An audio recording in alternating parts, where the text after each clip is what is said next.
ኣብ ወርሒ መስከረም ኣብ ኮሎራዶ ስቴት ኣብ ምዝንጋዕን ጸወታን ዝነበሩ ስድራቤት ሕልፈት እታ ብርሃን ዓይኖም ዝኾነት ጓሎም እታ ንምዝንጋዕን ሰሓቕን ዝሓሰብዋ መዓልቲ ናብ መሪር ሓዘን ተቐየረት።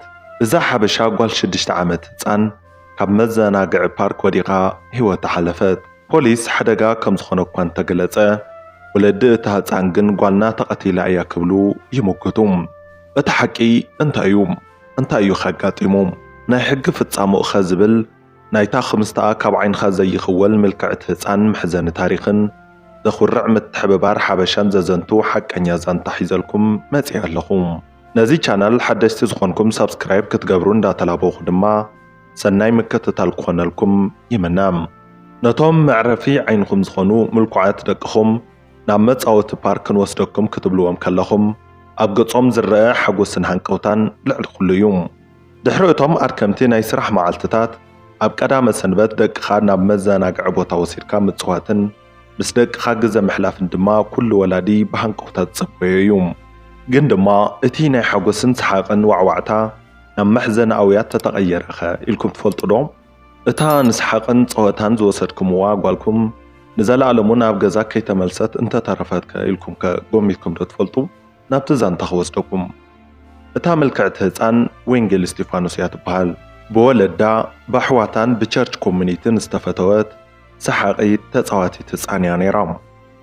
ኣቦኣ ኣይተ እስጢፋኖስ ኣዲኣ ወይዘሮ ራሄል ኣብ ሃገረ ኣሜሪካ ኣብ ኮሎራዶ ስቴት ዝነብሩ ጠንኪሮም ሰሪሖም ደቆም ዘዕብዩ ሓበሻ እዮም። ጓሎም ወንጌል ድማ ከም ስማ ናይ ገዝኦም ወንጌል ናይ ስድሮኦም ብርሃን እያ ነይራ።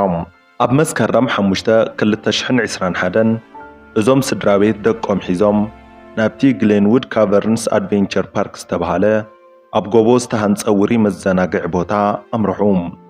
እዚ ቦታ ብሰሓብቲ ተፈጥሮ ዝተሸፈነ ዝተፈላለዩ መዘናግዒ ጸዋታታት ዘለዎ ምድራዊ ገነት ዝኣመሰለ ቦታ እዩ።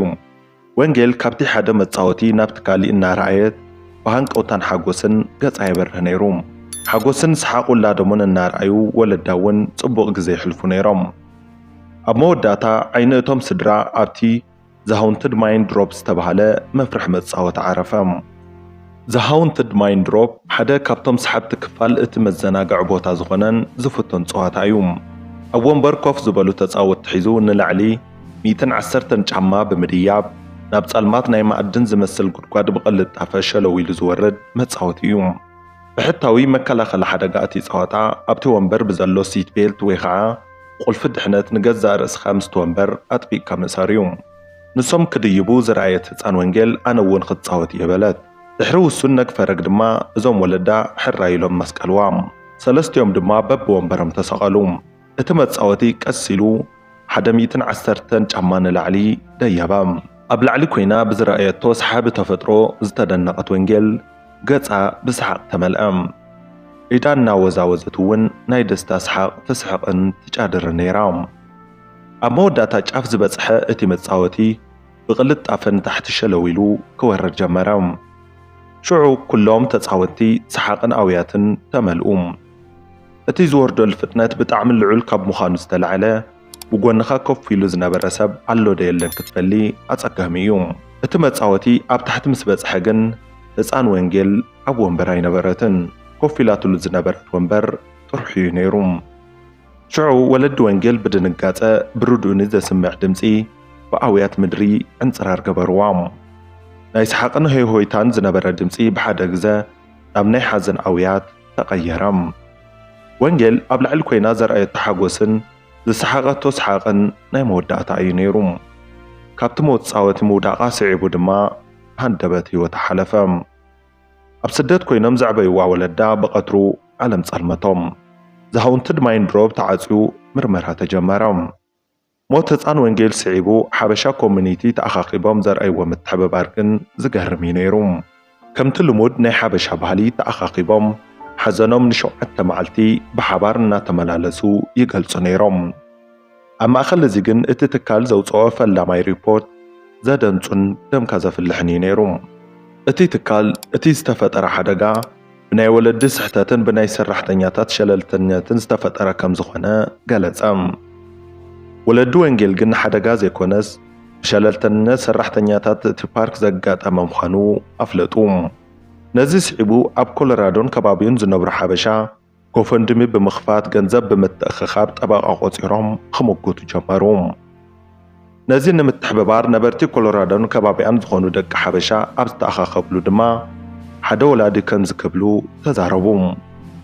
ንሕና ሃገርናን መረበትናን ገዲፍና ናብዚ ዝተሰደድና ንደቅና ዝሓሸ ህይወትን መጻእን ክንብል እዩ። ደቅና ሰዓን እኹል ጥንቃቐ ምግባርን ናይቲ ፓርክ ጽገናን ህይወቶም ክሓልፍ ኣይነፍቅድን። ወንጌል ንኹልና ውላድና እያ። ሓደ ኮይና ከዓ ክሳብ መወዳእታ ፍትሒ ክንሓትት ኢና በሉ። ንወለዲ ወንጌል ከጽናዕንዑ ዝተኣኻኸቡ ደቂ ሓበሻ ጉዳይ ሞት ወንጌል ጉዳዮም ገይሮም ክቃለሱ ድማ ወሰኑ። ወላዳ ኣቦ ወንጌል ዝኾነ ኣይተ እስጢፋኖስ እውን ወንጌል ጓለይ ስሕተቶምን ሰዓን ጽገና ምግባሮምን ህይወትክ ምስኣን ክከይኣክል እቲ ገበን ናባና ወለድኺ ከጽግዑ እንዳረኣኹ ስቐይ ይብልን ክፋረዶም እየ ብምባል ምስቲ ብቢልዮን ዶላራት ዝቝጸር ሃፍቲ ዘለዎ ትካል ቃልሲ ጀመራ። ድሕሪ ዝተወሰነ እዋን መርመርቲ ህፃን ወንጌል ብዝግባእ ተዓጢቓ ወይ ድማ ኣብቲ ወንበራት ኣሲራ ከም ዘይነበረት እኳ ደኣስ ኣብቲ ዝተለጎመ ቁልፊ ድሕነት ብላዕሊ ኮፍ ኢላ ከም ዝነበረት እቲ ናይ መጻወቲ ሓለዋ ሲስተም እውን ምልክት ከም ዝሃበ ግን ድማ እቶም ሰራሕተኛታት ነቲ መጠንቀቕታ ምልክት ሸላ ብምባል ነቲ ጸወታ ከም ዝጀመርዎ ዕላው መግለጽ ሃቡ። ናይ ሰራሕተኛታት ሸለልትነት ብቕዓት ምንኣስን እኹል ስልጠና ዘይምውሳድን ናብቲ ዘትካሕካሕ ሓደጋ ሳጢሑ ሓጎስን ደስታን እቶም ስድራ ቤት ከም ዝመንጠለውን ኣረጋገጹ። ናይ ኮሎራዶ ቢሮ ጉዳይ ሰራሕተኛታት እውን ዝገበሮ ዘይሻራዊ ምርመራ እቲ ዘጋጠመ ሓደጋ ብምክልኻል ፍጹም ክተርፍ ዝኽእል ከም ዝነበረ ብምግላጽ ብዘይሰልጠኑ ሰራሕተኛታት ምልክት ሓደጋ ሸላ ብምባልን እኹል ጥንቃቐ ብዘይምውሳድን ከም ዘጋጠመ ዕላው መብርሂ ሂቡ እዩ። ዋላ እኳ ከምዚኦም ዝበሉ መረዳእታታት እንተሃለዉ ግን እኹል ዝኾነ ናብ ገበን ዘሳጥሕ ሸለልትነት ዘርኢ መረዳእታ የለን ብምባል ክሲ ክምስርቱ ከም ዘይከኣሉ ኣኽበርቲ ሕጊ ይገልጹ። ነዚ ስዒቡ እውን ብዘይገለ ፍታሕ እቲ ጉዳይ ተንጠልጢሉ ጸንሐ። ወለዲ ወንጌል ግን ናይ ግሊ ጠበቓ ቆፂሮም ብግሎም ኣብ ልዕሊ እቲ ትካል ክሲ መስረቱ። እቲ ትካል ጽገና ክግበረሉ እናተገበአ ወፃኢ ንምቕናስ እኹል ጽገና ከም ዘይገበረ ሰራሕተኛታቱ እኹል ስልጠና ከም ዘይወሰዱ ናይ ሲስተም ጸገም እውን ከም ዘጋጠመ ድማ ሞገቱ። ጉዳይ ሞት ህፃን ወንጌል ኣብ መላእ እቲ ሃገር ዘለዉ መዘናግዒ ፓርክታት እኹል ምክትታል ክግበረሎምን ውሕስነቶም ክሕሎን ክጽውዕ ዘገደደ እዩ ነይሩ። እቲ ምንታይ ምልክት ሓደጋታት ብሸለልትነት ዝጠሓሱ እንተደኣ ኮይኖም ተመሳሳሊ ሓደጋታት ምትራፍ ኣይከኣልን።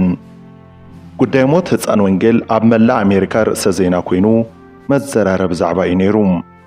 ህፃን ወንጌል ህይወታ ካብ እትሓልፍ ልክዕ ኣብ 40 ዓመታ ድማ መስከረም 2025 እቲ ዓብይ ትካል $205 ሚልዮን ካሕሳ ክኸፍል ተፈረደ። እዚ ኣብ ታሪኽ ኣሜሪካ ብስሕተት ትካል ህይወት ንዘሕለፈ መዘናግዒ ፓርክ ዝተዋሃበ ዝለዓለ ፍርዲ እዩ። $82 ሚልዮን ወለዲ ንዘሕለፍዎ ስቃይን ንሳንዋ ውላዶምን ካሕሳ ዝተፈረደ እንትትኸውን $123 ሚልዮን ድማ ንዝተፈጸመ ገበን ዝተፈረደ እዩ። ብጠቕላላ ድማ $205 ሚልዮን ነቶም ስድራ ወንጌል ክኽፈሎም ተፈሪዱ እዩ። ካብዚ ብተወሳኺ እውን እቲ ትካል ክዕጾን ስርሑ ጠጠው ኸብልን እውን ተገይሩ እዩ። ልዕሊ ኩሉ ድማ ድሌት ወለዲ ህፃን ወንጌል ኣብ መላእ እቲ ሃገር ዘለዉ መዘናግዒ ፓርክታት እኹል ጥንቃቐ ክገብሩን ሞት ወንጌል ብሸለልትነት ዘጋጥም ናይ መወዳእታ ሞት ክኸውን ዝጽውዕን እዩ ነይሩ። ሕራይ እምበኣር ክቡራትን ፍትዋትን ተኸታተልቲ እዚ ቻናል ንሎሚ ሒዝናልኩም መፂና ዝነበርና መደብ ነዚ ይመስል ነይሩ። ንምክትታልኩም ኣዝና ኢና ነመስግን። ሰሰናይ ንዓኹም።